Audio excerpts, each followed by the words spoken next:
In the previous few videos, Isa showed how to build an application using an LLM, from evaluating the inputs to processing the inputs to then doing final output checking before you show the output to a user. After you've built such a system, how do you know how it's working? And maybe even as you deploy it and let users use it, how can you track how it's doing and find any shortcomings and continue to improve the quality of the answers of your system? In this video, I'd like to share with you some best practices for evaluating the outputs of an LLM, and I want to share with you specifically what it feels like to build one of these systems. One key distinction between what you hear me talk about in this video and what you may have seen in more traditional machine learning, supervised learning applications is because you can build such an application so quickly, the methods for evaluating it, it tends not to start off with a test set. Instead, you often end up gradually building up a set of test examples. Let me share with you what I mean by that. You may remember this diagram from the second video about how prompt-based development speeds up the core parts of model development from maybe months to just minutes or hours, or at most a very small number of days. In the traditional supervised learning approach, if you needed to collect, say, 10,000 labeled examples anyway, then the incremental cost of collecting another 1,000 test examples isn't that bad. So in the traditional supervised learning setting, it was not unusual to collect a training set, collect a development set, or hold out cross-validation set and a test set, and then to have those at hand throughout this development process. But if you're able to specify a prompt in just minutes and get something working in hours, then it would seem like a huge pain if you had to pause for a long time to collect 1,000 test examples, because you can now get this working with 0 training examples. So when building an application using an LLM, this is what it often feels like. First, you would tune the prompts on just a small handful of examples, maybe 1 to 3 to 5 examples, and try to get a prompt that works on them. And then as you have the system undergo additional testing, you occasionally run into a few examples that are tricky. The prompt doesn't work on them, or the algorithm doesn't work on them. And in that case, you can take these additional 1 or 2 or 3 or 5 examples and add them to the set that you're testing on, to just add additional tricky examples opportunistically. Eventually, you have enough of these examples you've added to your slowly growing development set that it becomes a bit inconvenient to manually run every example through the prompt every time you change the prompt. And then you start to develop metrics to measure performance on this small set of examples, such as maybe average accuracy. And one interesting aspect of this process is, if you decide at any moment in time your system is working well enough, you can stop right there and not go on to the next bullet. And in fact, there are many deployed applications that stopped at maybe the first or the second bullet and are running just fine. Now, if your hand-built development set that you're evaluating the model on isn't giving you sufficient confidence yet in the performance of your system, then that's when you may go to the next step of collecting a randomly sampled set of examples to tune the model to. And this would continue to be a development set or a holdout cross-validation set. It could be quite common to continue to tune your prompt to this. And only if you need even higher fidelity estimate of the performance of your system, then might you collect and use a holdout test sets that you don't even look at yourself when you're tuning the model. And so step 4 tends to be more important if, say, your system is getting the right answer 91% of the time, and you want to tune it to get it to give the right answer 92 or 93% of the time. Then you do need a larger set of examples to measure those differences between 91 and 93% performance. And then only if you really need an unbiased, fair estimate of how was the system doing, then do you need to go beyond the development set to also collect a holdout test set. One important caveat, I've seen a lot of applications of large language models where there isn't meaningful risk of harm if it gives not quite the right answer. But obviously, for any high-stakes applications, if there's a risk of bias or an inappropriate output causing harm to someone, then the responsibility to collect a test set to rigorously evaluate the performance of your system to make sure it's doing the right thing before you use it, that becomes much more important. But if, for example, if you're using it to summarize articles just for yourself to read and no one else, then maybe the risk of harm is more modest and you can stop early in this process without going to the expense of bullets 4 and 5 and collecting larger datasets on which to evaluate your algorithm. So in this example, let me start with the usual helper functions.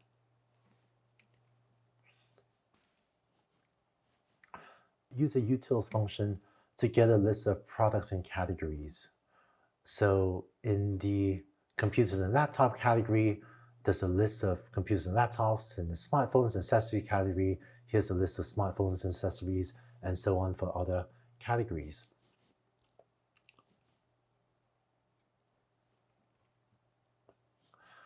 Now, let's say the task we're going to address is given a user input, such as what TV can I buy if I'm on a budget, to retrieve the relevant categories and products so that we have the right info to answer the user's query. So here's a prompt. Feel free to pause the video and read through this in detail if you wish.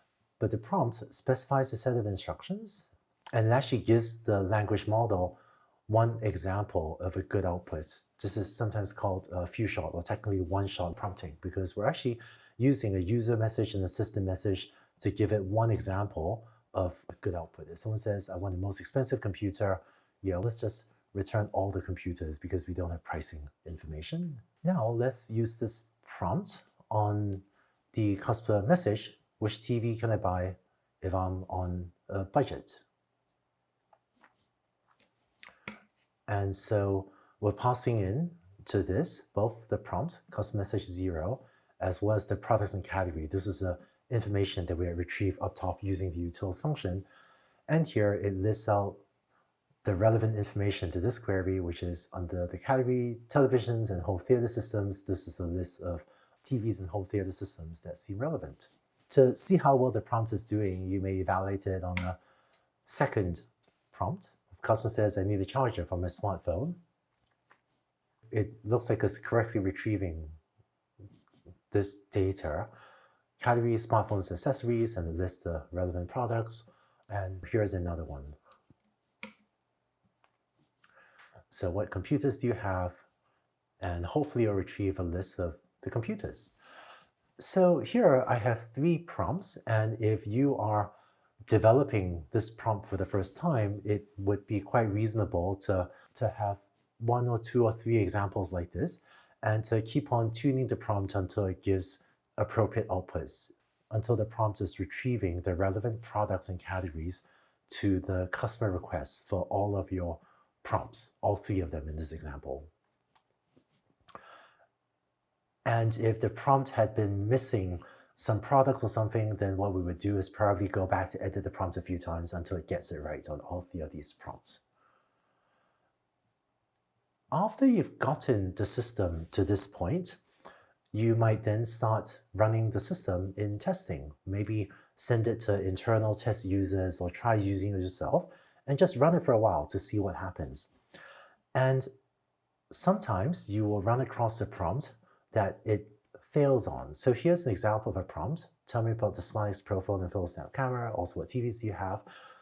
So when I run it on this prompt, it looks like it's outputting the right data, but it also outputs a bunch of text here, this extra junk. It makes it harder to parse this into a Python list of dictionaries. So we don't like that it's outputting this extra junk. So when you run across one example that the system fails on, then common practice is to just note down that this is a somewhat tricky example. So let's add this to our set of examples that we're going to test the system on systematically. And if you keep on running the system for a while longer, maybe it works on most examples. We did tune the prompt to 3 examples, so maybe it will work on many examples, but just by chance, you might run across another example where it generates an error. So this customer message 4 also causes the system to output a bunch of junk text at the end that we don't want. Trying to be helpful to give all this extra text, but we actually don't want this. And so at this point, you may have run this prompt maybe on hundreds of examples, maybe with test users, but you would just take the examples, the tricky ones that's doing poorly on, and now have this set of 5 examples, indexed from 0 to 4, have this set of 5 examples that you use to further fine-tune the prompts. And in both of these examples, the LLM had output a bunch of extra junk text at the end that we don't want. And after a little bit of trial and error, you might decide to modify the prompt as follows. So here's a new prompt. This is called prompt v2. But what we did here was we added to the prompt, do not output any additional text that's not in JSON format, just to emphasize, please don't output this JSON stuff. And added a second example using the user and assistant message for few-shot prompting, where the user asks the cheapest computer. And in both of the few-shot examples, we're demonstrating to the system a response where it gives only JSON output. So here's the extra thing that we just added to the prompt, do not output any additional text that's not in JSON format. And we use few-shot user 1, few-shot assistant 1, and few-shot user 2, few-shot assistant 2 to give it 2 of these few-shot prompts. So let me hit Shift-Enter to find that prompt. And you were to go back and manually rerun this prompt on all 5 of the examples of user inputs, including this one that previously had given a broken output, you find that it now gives a correct output. And if you were to go back and rerun this new prompt, this is prompt version v2, on that customer message example that had resulted in the broken output with the extra junk after the JSON output, then this will generate a better output. And I'm not going to do it here, but I encourage you to pause the video and rerun it yourself on customer message 4 as well on this prompt v2. See if it also generates the correct output. And hopefully it will. I think it should. And of course, when you modify the prompt, it's also useful to do a bit of regression testing to make sure that when fixing the incorrect outputs on prompts 3 and 4, it didn't break the output on prompt 0 either. Now, you can kind of tell that if I had to copy paste 5 prompts, customer message 0, 1, 2, 3, and 4, into my Jupyter notebook and run them and then manually look at them to see if they output in the right categories and products, you can kind of do it. I can look at this and go, yep, category, TV and home theater systems, products, yep, looks like got all of them. But it's actually a little bit painful to do this manually, to manually inspect or to look at this output, to make sure with your eyes that this is exactly the right output. So when the development set that you're tuning to becomes more than just a small handful of examples, it then becomes useful to start to automate the testing process. So here is a set of 10 examples where I'm specifying 10 customer messages. So here's the customer message, what TV can I buy on a budget, as well as what's the ideal answer. Think of this as the right answer in the test set, or really I should say development set, because we're actually tuning to this. And so we've collected here 10 examples indexed from 0 through 9, where the last one is, if the user says, I would like a hot tub time machine, we have no relevant products to that, really sorry, so the ideal answer is the empty set. And now, if you want to evaluate automatically what the prompt is doing on any of these 10 examples, here's a function to do so. It's kind of a long function. Feel free to pause the video and read through it if you wish, but let me just demonstrate what it is actually doing. So let me print out the customer message for customer message 0. Right, so customer messages, which TV can I buy if I'm on a budget? And let's also print out the ideal answer. So the ideal answer is, here are all the TVs that we want the prompt to retrieve. And let me now call the prompt. This is prompt v2 on this customer message with that user products and category information. Let's print it out, and then we'll call the eval we'll call the eval responsive ideal function to see how well the response matches the ideal answer. And in this case, it did output the category that we wanted, and it did output the entire list of products. And so this gives it a score of 1.0. Just to show you one more example, it turns out that I know it gets it wrong on example 7. So if I change this from 0 to 7 and run it, this is what it gets. Oh, let me update this to 7 as well. So under this customer message, this is the ideal answer, where it should output under gaming consoles and accessories, a list of gaming consoles and accessories. But whereas the response here has 3 outputs, it actually should have had 1, 2, 3, 4, 5 outputs, and so it's missing some of the products. So what I would do if I'm tuning the prompt now is I would then use a for loop to loop over all 10 of the development set examples, where we repeatedly pull out the customer message, get the ideal answer, the right answer, call the LM to get a response, evaluate it, and then accumulate it and average. And let me just run this. Cool. All right. So this will take a while to run, but when it's done running, this is the result. We're running through the 10 examples. It looks like example 7 was wrong, and so the fraction correct out of 10 was 90% correct. And so if you were to tune the prompts, you can rerun this to see if the percent correct goes up or down. What you just saw in this notebook is going through steps 1, 2, and 3 of this bulleted list. And this already gives a pretty good development set of 10 examples with which to tune and validate the prompt is working. If you needed an additional level of rigor, then you now have the software needed to collect a randomly sampled set of maybe 100 examples with their ideal outputs, and maybe even go beyond that to the rigor of a holdout test set that you don't even look at while you're tuning the prompt. But for a lot of applications, stopping at bullet 3, but there are also certain applications where you could do what you just saw me do in this Jupyter Notebook and get to a pretty performant system quite quickly.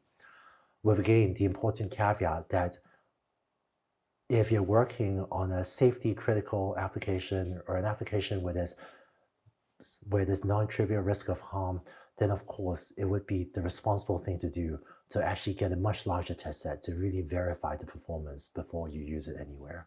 And so that's it. I find that the workflow of building applications using prompts is very different than the workflow of building applications using supervised learning.